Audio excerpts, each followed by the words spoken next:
ભારત સરકારના જળશક્તિ વિભાગના જળ સંચય અભિયાન હેઠળ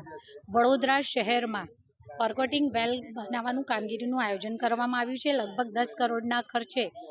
આ કામગીરી થનાર છે. કુલ 20 કરોડના અલગ અલગ ડિઝાઇનના આ પરકોટિંગ વેલ બનાવવામાં આવનાર છે, રિચાર્જ વેલ બનાવવામાં આવનાર છે, જેથી વડોદરા શહેરના ભૂગર્ભ જળનું લેવલ સ્તર ઊંચું આવશે. એક પર્યાવરણલક્ષી અભિગમ સાથે વડોદરા શહેરમાં જ્યારે વરસાદની બદલાતી પેટર્નના કારણે આપણે સૌએ પૂરની પરિસ્થિતિનો સામનો કર્યો છે, ત્યારે જે 234 જેટલા સ્પોટ નક્કી કરવામાં આવ્યા હતા, આ 234 જેટલા સ્પોટ અને બીજા સ્પોટનો ઉમેરો કરી ને લગભગ 500 જેટલા સ્થાનોએ આ રીતે પરકોટિંગ વેલ બનાવવામાં આવનાર છે. સાથે સાથે સ્થાનિક સભાસદશ્રીઓ,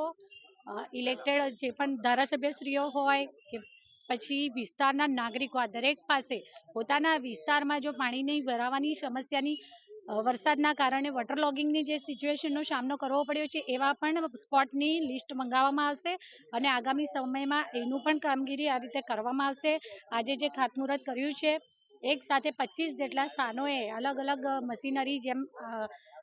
મંગાવવામાં આવશે અને એક સાથે 25 સ્થાનોએ આ પરકોટિંગ વેલ માટેનું કામગીરીનો આરંભ કરવામાં આવશે, જેનાથી ભૂગર્ભ જળનું આપણે સ્તર પણ વધારી શકીશું. તો સાથે સાથે પાણીના ભરાવાની સમસ્યાથી પણ આપણને છુટકારો મળશે. તો લગભગ 10 કરોડના ખર્ચે 300 થી 400 લીટર પ્રતિ મિનિટની આપણે પરકોટિંગની ક્ષમતા ધરાવતા આપણે આવા 100 નંગ જેટલા ડીપ રિચાર્જ વેલ બનાવવામાં આવનાર છે. તો બીજા 10 કરોડ એટલે કુલ 20 કરોડ જેટલા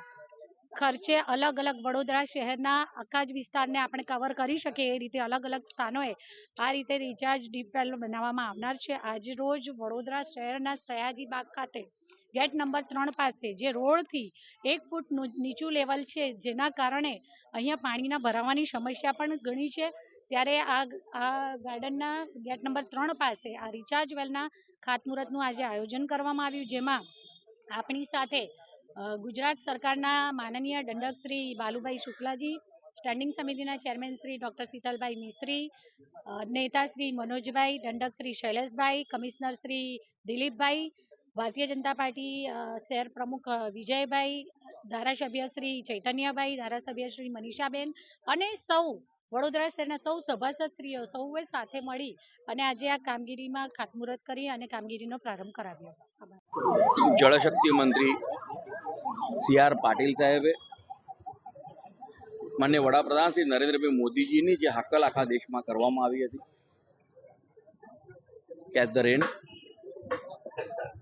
એની ઝુંબેશ જ્યારે ગુજરાતમાંથી ઉઠાવવામાં આવી છે, ત્યારે વડોદરા માટે ગર્વની વાત છે કે વડોદરા મહાનગરપાલિકા દ્વારા આખા ગુજરાતમાં સૌપ્રથમ વખત એકી સાથે 500 જેટલા રેન વોટર હાર્વેસ્ટિંગ સિસ્ટમ દ્વારા બોર કરીને વડોદરામાં વરસાદમાં આવતું પાણી સંગ્રહ કરવાનું અને તેની સાથે સાથે વડોદરાના ગયા વખતની જે પૂરથી નાગરિકોને તકલીફ થઈ હતી, તકલીફ દૂર કરવા માટે જ્યારે 20 કરોડના ખર્ચાથી કોર્પોરેશન દ્વારા 500થી વધારે બોરવેલ બનાવવાનું જ્યારે શરૂ કર્યું છે, ત્યારે સૌપ્રથમ તો કોર્પોરેશનના તમામ પદાધિકારીશ્રીઓ અને વહીવટીતંત્રને અભિનંદન પાઠવું છું અને આપના માધ્યમથી તમામ નાગરિકોને વિનંતી કરું છું કે આપના વિસ્તારમાં જ્યાં જ્યાં પણ પાણી ભરાતું હશે, નીચાણવાળા વિસ્તારમાં પાણી ભરાતું હશે, એ વિસ્તારની યાદી આપના વિસ્તારના જે નગરસેવકો હશે તેમને આપશો, તો તે વિસ્તારમાં પણ તાત્કાલિક બોર બનાવવામાં આવશે.